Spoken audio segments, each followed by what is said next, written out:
రాకుమారి నిర్ణయం. కోలార్ కృష్ణయ్యర్ రచన. చందమామ కథ. సెళ్ళంగేరి గ్రామంలో గోపయ్య అనే ఒక రైతుండేవాడు. అతడికి 3 కొడుకులు, రాజయ్య, భీమయ్య, సోమయ్య. తన కొడుకులు తనలాగే సామాన్య రైతుల్లా జీవించడం గోపయ్యకు ఇష్టంగా ఉండేది కాదు. ఆ కారణం వల్ల అతను తన 3 కొడుకులకు తలా 100 బంగారు నాణ్యాలు ఇచ్చి పట్నం వెళ్ళి వ్యాపారమే మరేదైనా చేసుకుని ధనం సంపాదించుకురమ్మన్నాడు.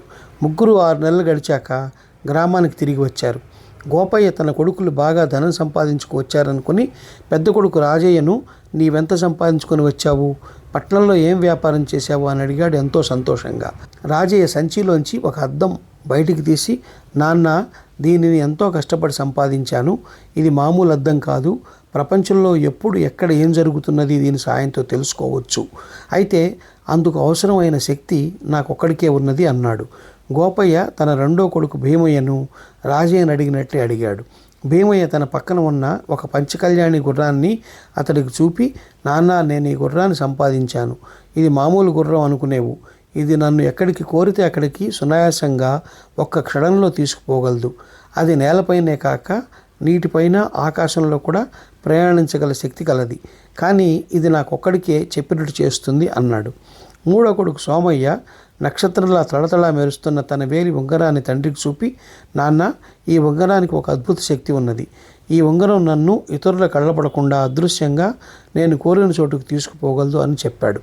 తన కొడుకులు అద్భుత శక్తులు గల వస్తువులను సంపాదించుకు వచ్చినా వాటి ఉపయోగం ఏమిటో గోపయ్యకు అర్థం కాలేదు. ఆయన ఈ సంగతి తన కొడుకులతో చెబుతూ ఉండగా ఆ దేశపు రాజభటులు గ్రామానికి వచ్చి ఒక చాటింపు వేశారు.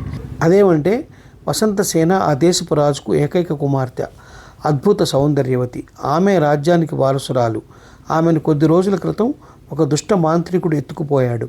ఆమె ఆచూకు తెలుసుకొని ఆమెను మాంత్రికుడి నుంచి రక్షించి తెచ్చిన వారికి ఆమెనిచ్చి వివాహం చేయడమే కాక రాజపదవిని కూడా ఇస్తాను.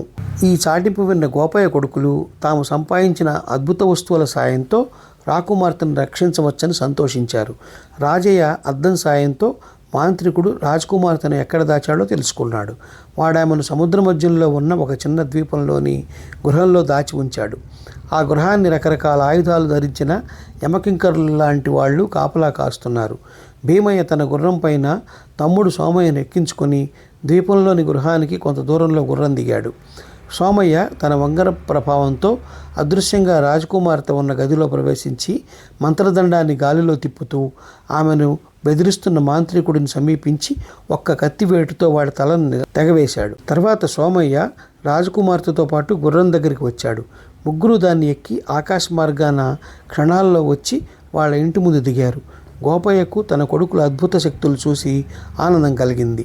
కానీ వాళ్ళ సంతోషం చూస్తుంటే ఎవడికి వాడుగా తను రాజకుమార్తెను వివాహం ఆడి దేశానికి రాజు కావాలనుకుంటున్నాడేమో అన్న అనుమానం కలిగింది. గోపయ్య 3 మీలో రాజకుమార్తెను వివాహమాడే అర్హత ఎవరికి ఉన్నదనుకుంటున్నారు అని అడిగాడు. 3 ఒకరి ముఖం కేసి ఒకరు చూసుకున్నారు తప్ప గోపయ్యకు జవాబు ఇవ్వలేదు. ఇది చూసి తన కొడుకుల మనస్సులో దురాశ, స్వార్థబుద్ధి లాంటివి చోటు చేసుకున్నవని గ్రహించిన గోపయ్య వాళ్లతో, నాయనలారా, మీ 3 ఒకరితో ఒకరు సహకరించి రాజకుమార్తెను మాంత్రికుడి బారి నుంచి రక్షించారు. ఇది సాధించిన తర్వాత ఇప్పుడు మీలో రాజకుమార్తెను వివాహమాడి దేశానికి రాజు కావాలన్న స్వార్థ చింతన బయలుదేరింది. రాజుగారు తన కుమార్తెను మీలో ఎవరికిచ్చి వివాహం చేయమంటారు అని అడిగితే అప్పుడు నేనే అర్హుణ్ణంటే నేనేనని మీరు ఒకరితో ఒకరు పోట్లాడుకునే ప్రమాదం ఉన్నది. అందువల్ల మీరు సాధించిందంతా నిరర్ధకమైపోతుంది అన్నాడు. తండ్రి చేసిన ఈ హితబోధతో 3 కొడుకులు గోపయ్యను, నాన్న, మాలో అర్హులెవరో మీరే నిర్ణయించండి అని కోరారు. ఆ మాటలకు గోపయ్య నవ్వి, నిర్ణయించవలసిన వాడిని నేను కాదు. ఒక వివాహానికి వరుడు, వధువు ఇద్దరి అంగీకారం అవసరం.